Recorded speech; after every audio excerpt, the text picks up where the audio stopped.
Mending the Fence After a Hiccup. Hello, future peacemakers. Today we will be exploring how to find a path to peace after conflict, tragedy, anger, and more. Are you ready to learn some amazing ways to bring peace into your world? First things first, we all have feelings, right? Sometimes we feel happy, sometimes sad, and sometimes even angry. It is important to understand that it is okay to feel these emotions. When you're feeling upset, taking a deep breath can really help. Let's try it together. Breathe in and breathe out. Ah, doesn't that feel better? Putting yourself in someone else's shoes is called empathy. It's like imagining how they feel. This helps you understand why they might be upset, and it is a big step towards making peace. Communication is key. When something's bothering you, find a private and quiet place to talk it out with the person involved. Sharing your feelings and listening to theirs can help you understand each other better. Use I statements during your conversation. Instead of saying you did this, say I feel this. For example, I felt sad when my book was taken.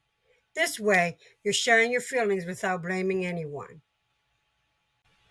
Even when we disagree, we can usually find something we have in common.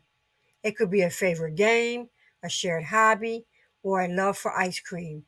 Focusing on what we share helps build a path to peace.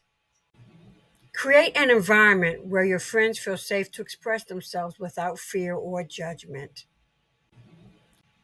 When your friend talks, listen carefully. Pay attention to what they are saying and show that you care about their feelings. Ask questions to help you understand better. You can ask things like, why did you do that? Or, how did you feel? This shows you want to know more. Use kind words to express yourself.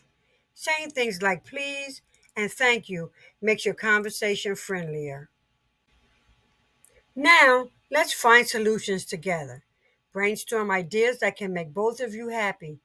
There will be times you have to agree to disagree. If you made a mistake, don't worry. Apologizing is brave and helps mend things. Say something like, I'm sorry for saying that about you. After talking it out, you can shake it out or even hug it out. It shows that you have worked things out and care about each other. Now that you have talked it out, it is time to move forward. Remember, using kind words and solving problems together makes friendships stronger. You did it, peacemakers. You have learned how to talk it out after a conflict. Remember, conflicts happen, but talking it out helps everyone feel better.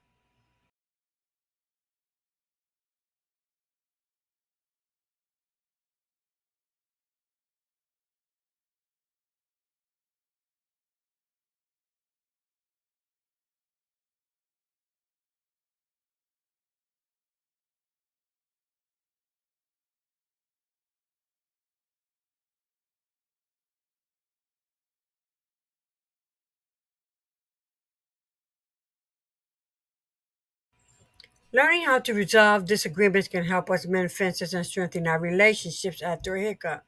Remember, it is okay to have disagreements and misunderstandings, but what truly matters is how we handle them. By using the tools we've discussed today, we can turn disagreements into opportunities for growth and understanding. So the next time you find yourself in a disagreement with a friend, sibling, or anyone else, remember the steps we learned and work together to mend those fences. By practicing these skills, we can create a more peaceful and harmonious world around us. Keep communicating, keep understanding, and keep spreading the positivity.